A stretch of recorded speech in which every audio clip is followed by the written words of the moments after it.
할렐루야. 찬송가 543장입니다. 찬송가 543장 부르시면서 4월 19일 새벽기도회 시작하겠습니다.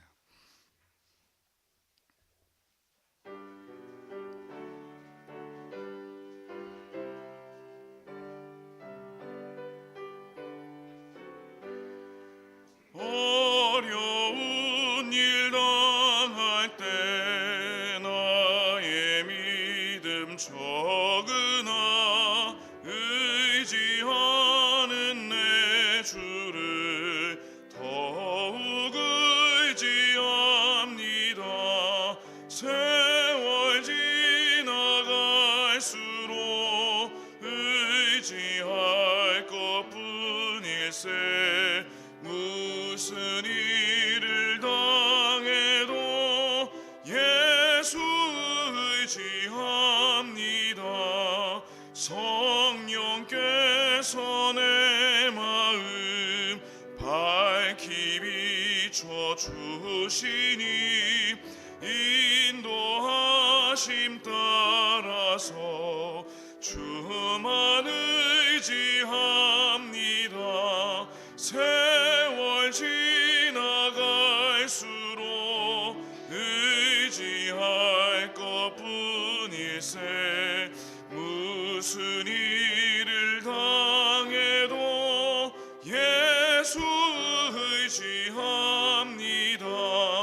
밝을 때의 노래와 어두울 때의 기도로 위태할 때 도움을 주께 간구합니다. 세월 지나갈수록 의지할 것뿐일세.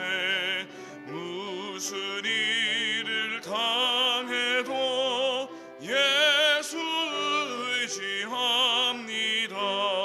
생명 있을 동안에 예수 의지합니다.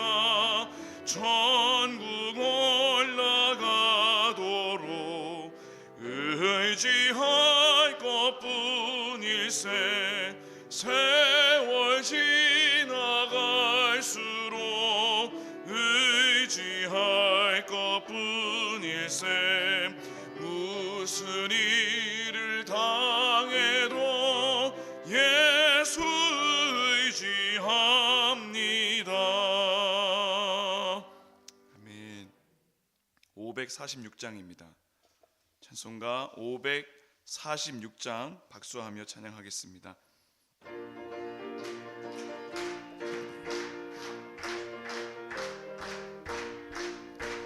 주님 약속하신 말씀 위에서 영원토록 주를 찬송하리라. 소리 높여 주께 영광 돌리며 약속 믿고 굳게 서리라. 굳게 서리. 영원하신 말씀 위에 굳게 서리. 굳게 서리. 그 말씀 위에 굳게 서리라.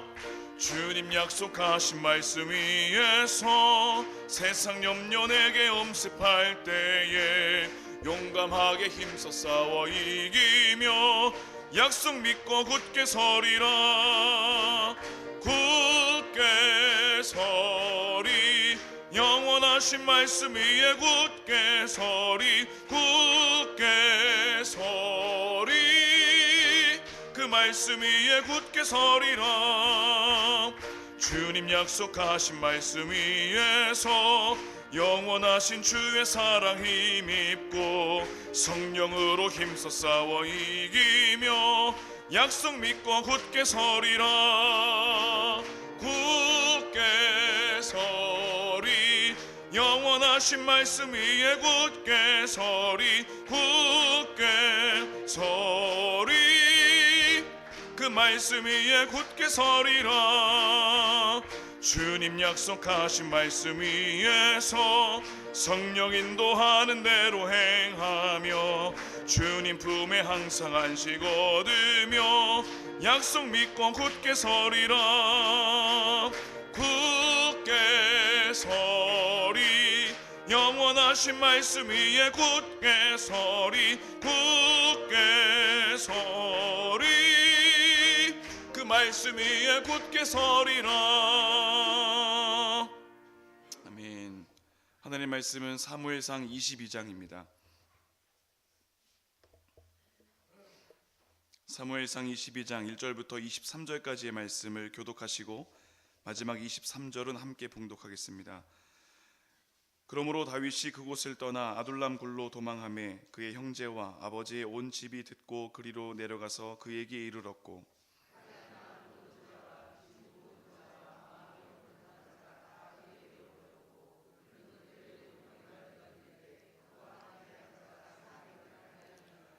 다윗이 거기서 모압 미스베로 가서 모압의 왕에게 이르되 하나님이 나를 위하여 어떻게 하실지를 내가 알기까지 나의 부모가 나와서 당신들과 함께 있게 하기를 청하나이다 하고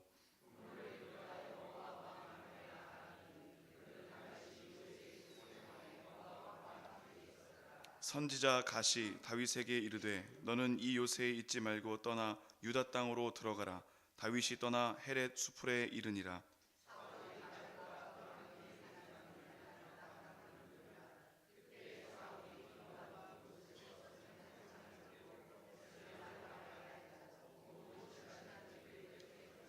사울이 곁에 선 신하들에게 이르되 너희 베냐민 사람들아 들으라.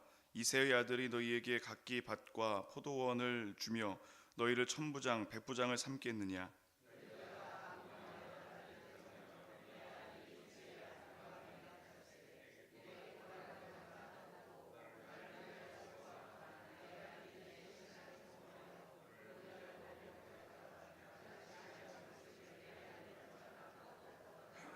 그때에 에돔 사람 도액이 사울의 신하 중에 섰더니 대답하여 이르되 이새의 아들이 노베 와서 아히두베 아들 아히멜렉에게 이른 것을 내가 보았는데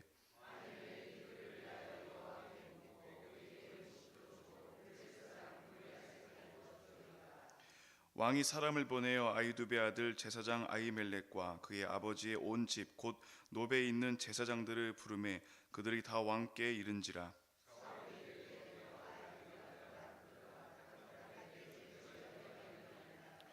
사울이 그에게 이르되 내가 어찌하여 이새의 아들과 공모하여 나를 대적하여 그에게 떡과 칼을 주고 그를 위하여 하나님께 물어서 그에게 오늘이라도 매복하였다가 나를 치게 하려 하였느냐 하니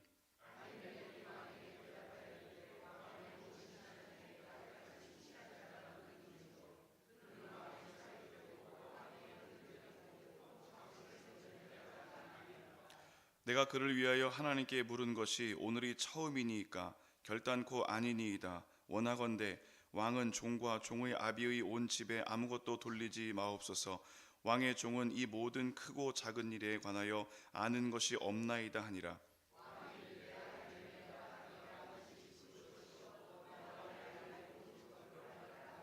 왕이 좌우의 호위병에게 이르되 돌아가서 여호와의 제사장들을 죽이라.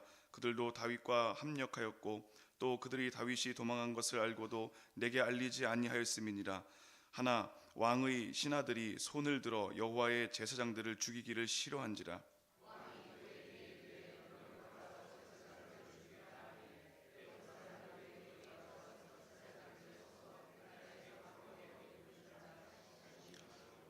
제사장들의 성읍 노베 남녀와 아이들과 젖먹는 자들과 소와 나귀와 양을 칼로 쳤더라.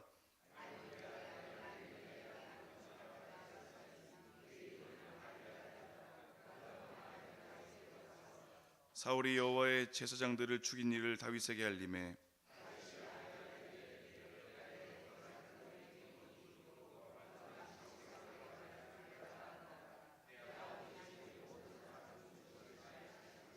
함께 읽겠습니다. 두려워하지 말고 내게 있으라. 내 생명을 찾는 자가 내 생명도 찾는 자니 내가 나와 함께 있으면 안전하리라 하니라. 아멘. 할렐루야. 오늘도 우리 주님의 인도하심으로 승리하시기를 주님의 이름으로 축원합니다. 오늘 말씀의 제목은 인생의 바닥에서 만나는 하나님입니다. 인생의 바닥에서 만나는 하나님. 다윗은 사울의 추격을 피해서 블레셋으로 도망갔습니다. 그런데 거기서 자신을 알아보는 사람들이 있다는 사실을 알고 오히려 그 두려움이 더 크게 되었습니다. 결국 미친 사람 척 하고 나서야 그 자리를 빠져나오게 되었습니다. 여기서 다윗이 두 가지 사실을 깨닫게 됩니다. 하나는 두려움의 상황에서 사람을 의지하면 시간이 지날수록 그 두려움이 더 커진다. 그리고 두 번째는 두려울 때에는 하나님만 의지하는 것이 상책이다. 하나님의 사람은 어떻게든 하나님 안에 있도록 힘쓰고 애써야 한다는 사실을 깨닫습니다. 그리고 그가 다시 길을 떠나서 아둘람이라는 곳의 한 굴에 들어갑니다. 오늘 본문은 세 개의 단락으로 구분할 수 있습니다. 첫 번째 단락은 1절부터 5절입니다. 계속되는 다윗의 도피 생활을 보여주고 있습니다. 아둘람 굴에서 다윗은 하나님과 깊은 교제를 하게 됩니다. 그리고 가족을 만나고 함께할 동역자들을 만나게 됩니다. 두 번째 단락은 6절부터 19절입니다. 아히멜렉 제사장이 사울을 돕지 않고 다윗을 도왔다는 이유로 노베에 있던 모든 제사장들이 한 번에 죽는 사건이 일어납니다.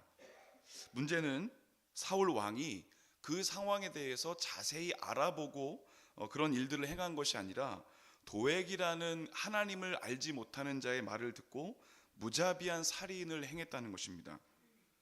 하나님을 떠난 인생의 마음이 그 인생의 모습이 어떤가를 보여주고 있는 것입니다. 13절 보시면 사실과 전혀 다른 이야기들을 기록하고 있습니다. 사울이 자기 중심적인 생각에 사로잡혀 있던 것을 알게 되고요. 도액이 중간에서 어떤 말을 가공했는지는 모르지만 사울은 그것을 듣고 싶은 마음이 전혀 없었던 것을 보게 됩니다. 여러분 여기 보시면 비교 포인트가 하나 나오는데 1절에 다윗이 있었던 곳이 아둘람 굴입니다. 이 아둘람이라는 것은 낮은 지역을 의미합니다. 낮은 곳입니다. 그런데 6절 보시면 사울이 있는 곳이 어디냐면 기브와 높은 곳에 있다고 성경이 이야기합니다. 다윗은 낮은 곳에 있었고요. 사울은 높은 곳에 있었습니다. 겸손했던 다윗과 교만했던 사울의 비교 포인트를 깔아두고 그들의 삶의 모습을 보면서 과연 어떤 인생이 하나님이 원하시는 인생인가를 생각해 보게 해주는 겁니다. 세 번째 단락은 20절에서 23절입니다. 그 살인사건 가운데 아히멜렉의 아들 아비아달이 살아서 다윗에게 그 사실을 알립니다. 그리고 다윗은 모든 것이 내 책임이다 라고 크게 통감하고 아비아달을 안전하게 지키겠노라 약속합니다. 방금 말씀드렸던 것처럼 다윗이 찾아간 곳은 아둘람 굴, 낮은 지대에 있었습니다. 다윗이 아둘람 굴에 도착했다는 것은 인생의 바닥까지 밑바닥까지 내려갔음을 보여주는 그 다윗의 처량함을 보여주고 있습니다. 여러분 우리의 인생도 다윗이 만난 아둘람 굴을 경험할 때가 있습니다. 어쩌면 지금 그런 시간을 보내고 계시는 분들이 계신지도 모르겠습니다.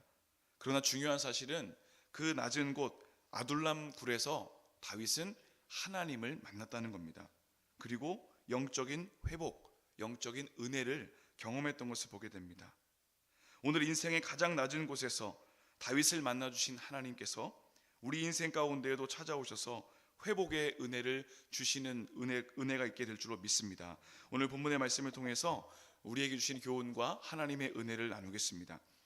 첫 번째로는 고난 중에 하나님의 위로를 경험하라는 겁니다. 요나단과 헤어진 이후 다윗은 항상 혼자였습니다. 자신의 마음을 나눌 만한 사람이 단 한 사람도 없었습니다. 얼마나 그 외로움이 깊었겠습니까? 멸시와 조롱의 시간 속에서도 자기 마음 알아줄 사람이 한 명도 없었습니다. 그렇게 그 길을 떠나서 도착한 곳이 아둘람 굴입니다. 다윗이 아둘람 굴에 숨었을 때에 그의 심정이 어땠을까요? 어떤 마음이었을까요? 더 이상 내려갈 수 없는 인생의 밑바닥, 이젠 끝이구나. 그 심정을 그가 하나님께 기도로 풀어냅니다. 시편 142편을 보시면 다윗의 심정이 잘 드러나 있는데 시편 142편의 부제가 다윗이 굴에서 드린 기도입니다. 그러니까 여기가 아둘람 굴이라는 거죠. 시편 142편 1절부터 5절 말씀을 잠깐 읽어보겠습니다. 내가 소리내어 여호와께 부르짖으며 소리내어 여호와께 간구하는도다. 내가 내 원통함을 그의 앞에 토로하며 내 우환을 그의 앞에 진술하는도다. 내 영이 내 속에서 항상 상할 때에도 주께서 내 길을 아셨나이다. 내가 가는 길에 그들이 나를 잡으려고 올무를 숨겼나이다. 여호와여, 내가 주께 부르짖어 말하기를 주는 나의 피난처시요 살아있는 사람들의 땅에서 나의 분기시라 하였나이다. 여러분, 지금 다윗의 영적 갈망이 보이십니까? 큰 소리로 하나님을 부르고 싶었는데 그렇게 부를 수 없었던 그 답답한 심정, 어디에서도 하나님을 외칠 수 없던 그 원통함과 답답함을 그는 아둘람 굴에서 풀어냅니다. 하나님을 부르고 또 부릅니다. 하나님, 나의 원통함을 아시지요. 나의 근심을 아시지요. 나의 외로움을 아시지요. 나의 걱정을 아시지요. 그 외로움을 하나님 앞에 다 내려놓습니다. 블레셋에서의 뼈아픈 시간이 다윗을 다시 하나님을 찾는 계기로 만들었던 것입니다. 3절 보시면 다윗이요 사울의 추격 이후에 처음으로 하나님을 찾습니다. 하나님을 부르는 모습이 나옵니다. 아둘람 굴에서 다윗이 어떤 일들을 경험했는지 충분히 짐작할 수 있죠. 그렇게 부르고 싶던 하나님을 찾고 이제는 입술로 하나님을 고백하게 되었습니다. 주님을 찾고 부르는 것만으로도 다윗은 큰 위로를 받았습니다. 1절과 2절 말씀을 보겠습니다. 그러므로 다윗이 그곳을 떠나 아둘람 굴로 도망하매 그의 형제와 아버지의 온 집이 듣고 그리로 내려가서 그에게 이르렀고, 2절입니다. 환난당한 모든 자와 빚진 모든 자와 마음이 원통한 자가 다 그에게로 모였고 그는 그들의 우두머리가 되었는데 그와 함께한 자가 400명 가량이었더라. 사람들이 다윗이 있는 곳으로 모였습니다. 하나님께서 붙여주신 사람들입니다. 그런데 다윗에게 모인 사람들의 공통점이 있지요. 모두 사울 왕의 핍박을 피해서 도망치듯 모인 사람들입니다. 그러니까 세상 그 어디에도 자신들의 마음을 알아줄 사람 없어서 다윗밖에 없구나. 그 옛날 다윗은 나의 마음을 좀 알아줬는데 우리와 함께하며 믿음을 같이 했던 사람들인데 이제 다윗에게 가자. 우리를 받아줄 사람은 다윗밖에 없다.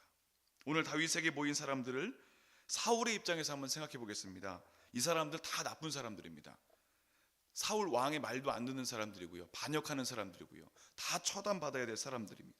그러니 어디 가도 그 사울 왕의 통치 안에서는 살아갈 수 없는 사람들입니다. 그러면 이 다윗 입장에서 이 사람들은 어떤 사람들입니까? 하나님의 뜻을 품고 믿음으로 살기 위해, 바르게 살기 위해 몸부림치는 사람들이었습니다. 세상 그 어디에서도 위로받을 수 없어서 다윗에게 찾아온 사람들, 다윗이 그들의 우두머리가 되었다 기록하고 있습니다. 무슨 말입니까? 그들을 다 받아주고 다 품어줬다는 겁니다. 어떤 마음이었을까요? 오죽하면 나에게 왔을까? 갈 곳 없는 나에게 왔으니 나 아니면 당신들을 누가 받아주겠습니까? 나와 함께 있읍시다. 오히려 다윗은요 그들을 품어주는 동안에 자기를 찾아와 준 사람들을 통해서 또 위로를 받습니다. 하나님, 내가 이렇게 외로운 걸 어떻게 아시고 사람들을 붙여주셔서 내 외로움 달래주시고 그들을 위로하면서 하나님이 나를 위로하시는지요. 하나님 감사합니다. 많은 사람들을 만나는 동안 다윗 또한 하나님의 위로를 받게 됩니다. 여러분, 다윗이 이 과정에서 아주 중요한 사실을 하나 깨닫게 됩니다. 비천한 사람은 아무도 없다. 한 영혼도 소중히 여겨야 된다. 여러분, 우리가 이 모습에서 교회를 발견할 수 있습니다. 여러분, 교회가 어떤 곳입니까? 하나님의 위로, 하나님의 은혜, 이런 것들이 필요한 사람들이 모이는 곳이죠. 세상에서 찢기고 상한 심령, 마음이 원통한 사람들이 모여서 하나님의 말씀을 통해 위로받고 성도의 교제를 통해 회복을 얻고 찢기고 상한 마음을 다 하나님의 은혜로 회복하는 공동체가 교회입니다. 세상에서 지치고 상한 심령, 하나님의 위로가 필요한 사람들에게 열려있는 공동체. 그런데 중요한 포인트는 우리가 얼마나 그런 약한 자들을 품에 안아주고 끌어안아주고 있는가, 이것을 생각해 볼 필요가 있다는 겁니다. 여러분, 알고 계시는 것처럼 간디가 했던 말이 있죠. 나는 예수는 좋지만 교회는 싫다. 예수와 교회는 좋지만 그 교회를 다니는 사람들, 예수 믿노라 하는 사람들로 인해서 나는 교회를 가기 싫다고 이야기합니다. 그러니까 교회가 문제가 아니라 그 교회를 다니고 있는 성도들, 예수님이 문제가 아니라 예수 믿노라 하는 사람들의 모습이 문제라는 겁니다. 모든 자에게 열려있는 공동체가 교회라는 것을 오늘 본문이 보여줍니다. 그리고 교회는 또 하나 예수님을 중심으로 모인 공동체라는 것을 보여줍니다.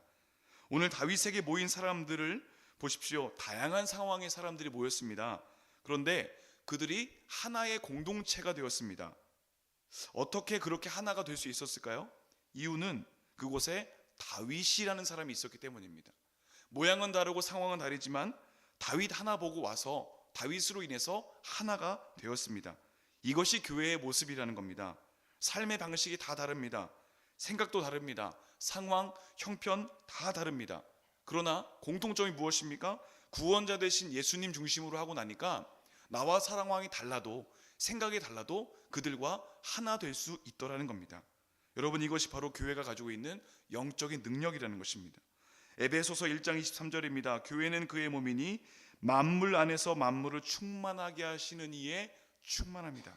어딜 보아도 주님만 드러나는 곳, 어느 모임에 가도 어느 시간에 가도 예수님만 발견되어지는 것이 바로 교회라는 겁니다. 여러분, 우리 광림재단의 역사를 보십시오. 어떻습니까? 믿음의 몸부림이 있었기에, 주님 한 분 바라보며 나갔기에 주님의 뜻을 이루는 거룩한 공동체로 쓰임받게 되는 것입니다. 교회는 예수님으로 충만한 공동체입니다. 여러분, 오늘도 우리를 위로하시는 하나님의 능력과 은혜, 우리 공동체를 부어주시는 하나님의 역사가 오늘도 충만하게 일어나시기를 우리 주님의 이름으로 간절히 축원합니다. 두 번째로는 고난 중에 견디는 믿음을 얻게 됩니다. 3절 가보겠습니다. 다윗이 거기서 모압 미스베로 가서 모압 왕에게 이르되 하나님이 나를 위하여 어떻게 하실지를 내가 알기까지 나의 부모가 나와서 당신들과 함께 있게 하기를 청하나이다 하고, 다윗은 도피 생활에서 처음으로 감격 가운데 하나님의 이름을 고백합니다. 다윗이 모압 왕에게 부모님을 부탁하면서 한 말이 무엇입니까? 하나님이 나를 위하여 어떻게 하실지를 내가 알기까지. 여러분, 이 고백에 다윗의 믿음이 담겨져 있는 것을 보게 됩니다. 그 하나는 하나님께 모든 것을 맡겨드리겠다는 믿음입니다. 하나님이 나를 위하여 어떻게 하시기까지. 지금까지 다윗은요, 내가 나를 위하여 사는 길을 선택했습니다. 그러나 이제는 철저하게 하나님이 열어두신 길만 가겠노라 이야기합니다. 다른 말로 이야기하면 하나님보다 앞서지 않겠다는 믿음의 고백을 드리고 있습니다. 마치 이스라엘 백성들이 구름기둥과 불기둥을 따라서 광야길을 걸었던 것처럼, 또 하나 다윗은 하나님이 반드시 일하신다는 확신을 갖는 믿음을 소유하게 됩니다. 어떻게 하실지를 이라 표현합니다. 당장 하나님이 어떤 일을 하실지 모릅니다. 그러나 지금 어떤 일이 일어난다 할지라도 하나님은 반드시 내 삶에서 역사하시고 일하실 것이다 라고 하는 확신을 소유합니다. 1885년 4월 5일 부활절 아침, 조선 땅을 찾았던 선교사들이 아무것도 보이지 않고 어둠, 가난, 인습에 갇혀서 의심의 절망에 빠진 조선을 두고 기도합니다. 그리고 그들의 선교 사역을 시작하는데, 그 기도의 마지막에서 이런 고백을 합니다. 이 조선 땅이 머지않아 은총의 땅이 되리라는 것을 믿습니다. 주여, 오직 제 믿음을 붙잡아 주소서. 당장 지금은 어떤 일이 일어날지 모릅니다. 어떤 변화가 일어날지 모릅니다. 그러나 어떤 확신이 있습니까? 반드시 우리가 뿌린 이 신앙의 씨앗, 선교의 씨앗을 통해서 하나님의 역사는 일어나고 하나님의 나라가 세워질 것에 대한 확신의 기도가 있었던 것입니다. 여러분, 그 기도의 씨앗이 130여 년이 지나서 지금 이 나라 대한민국 하나님의 큰 역사를 이루는 큰 은혜를 경험하게 된 줄로 믿습니다. 다윗도 그랬습니다. 하나님께 기도한다고 당장 상황이 달라지거나 왕이 된 것 아닙니다. 그러나 분명한 사실, 그래도 하나님은 지금도 일하고 계신다. 여러분, 지금 앞이 보이지 않으십니까? 그러나 괜찮습니다. 지금도 하나님은 일하고 계십니다. 다윗은 이 고백을 통해서 또 하나의 믿음을 담아냈습니다. 그것이 인내의 믿음이었습니다. 하나님의 응답이 있기까지 하나님 앞에서 내 자리를 지키겠습니다. 잠잠히 하나님의 때를 기다리겠습니다라고 하는 믿음입니다. 조급해하지 않았습니다. 쫓기고 있었습니다. 언제 죽을지 모르는 상황입니다. 항상 주의를 경계해야 되는 상황입니다. 그런데 조급하지 않습니다. 하나님 안에 있으니 평안합니다. 소망 가운데 하나님의 일하심을 기다릴 수 있습니다. 다윗은 철저하게 하나님 앞에서 믿음의 고백을 드립니다. 5절 가보겠습니다. 선지자 갓이 다윗에게 이르되 너는 이 요새에 있지 말고 떠나 유다 땅으로 들어가라. 다윗이 떠나 헤렛 수풀에 이르니라. 하나님께서 선지자를 다윗에게 보내셨습니다. 여러분, 또한 이것이 다윗에게는 큰 위로였습니다. 왜인지 아십니까? 외로움의 시간을 나 혼자 보낸 줄 알았는데, 나만 인생의 밑바닥에 있는 줄 알았는데, 그 시간에 그 자리에 하나님의 눈길이 있었고 하나님의 귀가 나의 가운데 있었구나. 선지자를 통해서 그것을 깨닫게 된 겁니다. 하나님이 뭐라고 하십니까? 유다 땅으로 들어가라. 여러분, 이곳이 어디입니까? 사울 왕이 있는 곳입니다. 그런데 다윗이 떠났습니다. 인간적으로 생각하면 도저히 납득할 수 없는 곳입니다. 납득할 수 없는 상황입니다. 언제 죽을지 모르는 곳입니다. 생각하기만 해도 두렵고 떨리는 곳, 그곳을 가야 됩니다. 왜요? 하나님이 함께 하신다는 그 신실한 믿음이 있었기 때문에 다윗은 떠날 수 있었습니다. 다윗이 기도했다고 해서 모든 것이 한순간에 바뀌거나 사라지지 않았습니다. 그 땅에 들어가서 여전히 고난을 당하고 더한 고난을 당할 수 있었습니다. 그러나 하나님이 다윗과 함께 하시니 그 고난을 견딜 수 있는 믿음을 지니게 된 것입니다.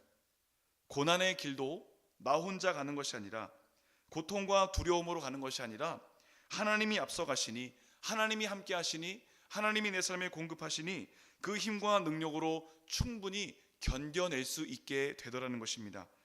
창세기 12장에서 아브라함이 어떻게 고향을 떠날 수 있었습니까? 그를 부르시고 앞서 가시는 하나님을 의지하고 따라갔기 때문에 그런 것입니다. 여러분, 오늘도 우리보다 앞서 가시는 그 주님을 따르며 고난 중에도 넉넉히 견디는 믿음을 통하여 승리하시기를 우리 주님의 이름으로 간절히 축원합니다. 마지막 세 번째로는 고난 중에 인격이 다듬어지게 된다는 겁니다. 다윗의 고난이 어떻게 쓰임을 받게 되는가 보았더니요, 그 하나는 사람의 마음을 만져주게 되더라는 겁니다. 2절입니다. 다윗이요, 그곳에 모인 사람들을 분류했던 것을 보게 됩니다. 환난을 당한 모든 자, 빚진 모든 자, 마음이 원통한 자. 여러분, 어떻게 이 분류가 가능했다고 보십니까? 이런 분류가 의미하는 것이 무엇입니까? 다윗이 그를 찾아온 모든 사람들의 상황, 형편 다 챙겨 들었다는 것 아니겠습니까? 다윗은 그들과 함께 하면서 그들 한 사람 한 사람의 사연을 다 들어주고 나니, 이 사람은 환난당한 자구나, 이 사람은 마음이 빚진 자구나, 이 사람은 마음이 원통한 사람이구나, 모두를 만났음을 이야기합니다. 목자가 양떼를 돌봄같이 사람들을 돌봤던 겁니다. 23절로 가보겠습니다.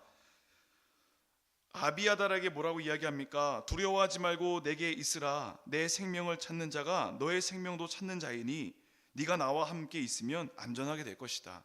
다윗은 죽음의 상황을 피해서 자신을 찾아온 아비아달을 보면서 진심으로 그 마음을 위로했습니다. 다윗은 아비아달이 느꼈을 그 마음이 무엇인지 잘 알고 있었습니다. 왜냐하면 자신도 아비아달처럼 그 죽음의 공포의 위기를 벗어났던 경험이 있기 때문입니다. 다윗은 아비아달의 두려움을 공감해주고 위로해줍니다. 그리고 아비아달의 외로움, 불안함을 공감해주고 그 마음이 평안하도록 품어주었습니다. 여러분, 다윗이 2절에서 그들에게 모인 모든 사람을 품어줄 수 있었던 것, 그리고 아비아달을 위로해줄 수 있었던 이유가 무엇입니까? 인생의 밑바닥에 있었기 때문입니다. 사울이 이 마음을 알 수 있었을까요? 다윗은 이 마음을 알 수 있었습니다. 자신이 그 상황에 처해 보니, 환난을 당해 보니, 빚진 자가 되어 보니, 마음이 원통한 자가 되어 보니, 목숨을 빼앗는 사람을 피해 도망쳐 보니, 그런 상황에 처한 사람들이 보이고 마음에 들어오고 안아줄 수 있고 위로해 줄 수 있더라는 겁니다. 비슷한 상황에 처해 보니 그 상황에 처한 사람들을 외면할 수 없게 되더라는 겁니다. 이것이 하나님께서 다윗에게 진행하신 고난의 훈련의 열매였던 것입니다. 여러분, 여기에 사울과 비교되는 포인트가 있습니다. 하나님의 마음을 품는 다윗에게는 사람들이 모이기 시작합니다. 그런데 자기밖에 모르고 하나님을 떠난 사울에게는 사람들이 떠나기 시작합니다. 7절과 8절 보시면 사울이 신하들에게 화를 냅니다. 그 내용을 보면 점점 사울 주변에 사람들이 떨어져 나가고 있다는 것을 보게 됩니다. 하나님 안에 있는 자와 하나님 밖에 있는 자. 또 하나의 모습입니다. 다윗은 이 고난을 통해서 하나님의 음성에 절대 순종하는 겸손함을 지니게 됩니다. 5절 보시면 선지자 갓이 다윗에게 뭐라고 합니까? 유다 땅으로 가십시오. 겨우 도망친 땅으로 다시 들어가라는 겁니다. 인간적으로는 순종할 수 없는 상황입니다. 참 힘듭니다. 하지만 다윗은 이 선지자의 말을 하나님의 명령으로 받고 그 땅으로 순종하며 들어갑니다. 여기에도 사울과의 비교 포인트가 나옵니다. 사울은 자신을 기름 부어 세워준 그 선지자 사무엘의 음성을 듣고도 하나님의 음성으로 여기지 않고 귀를 닫고 자기의 뜻대로 행했습니다. 그리고 오늘 본문에서 아히멜렉이 다윗을 도와준 일에 대해서도 잘 들으려 하지 않습니다. 이기적으로 생각합니다. 오히려 사울은 하나님을 믿지도 않고 자기 욕심에 빠져있던 도액의 말을 듣고 제사장들을 잔인하게 죽이도록 지시하게 됩니다. 여러분, 본문이 우리에게 보여주는 모습이 무엇입니까? 다윗이 경험한 고난의 시간이 하나님의 손에 붙들려 쓰임받는 왕이 되기 위한 아주 귀한 훈련이었다는 것입니다. 인생의 고난은 하나님의 손에 다루어지는 시기였다는 겁니다. 사랑하는 여러분, 지금 어떤 상황 가운데 계시는지요? 다윗처럼 인생의 바닥을 경험하고 계십니까? 끊어지지 않는 고난의 시간을 보내고 계십니까? 오늘 본문이 우리에게 주는 위로가 무엇인가요? 하나님은 의미 없는 고난을 주지 않으신다는 겁니다. 반드시 그 고난을 통해서 우리를 다듬으시고 고난의 시간을 사용하셔서 생명을 살리고 위로하고 회복하시는 그 귀한 은혜를 진행해 가신다는 겁니다. 지금 인생의 아둘람에 계십니까? 괜찮습니다. 그곳에 가장 가까이 계시는 하나님을 만날 수 있습니다. 하나님의 눈길이 인생의 바닥에서 믿음을 지키기 위해 몸부림치는 우리에게 머물러 있습니다. 하나님의 귀가 어둠 속에서도 부르짖고 있는 그 믿음의 외침 가운데 머물러 있는 줄로 믿습니다. 오늘 우리의 상황, 그 상황 가운데 가장 가까이 계시는 그 주님의 손, 주님의 위로 붙잡으시고 넉넉히 견디며 승리하시기를 주님의 이름으로 축원합니다.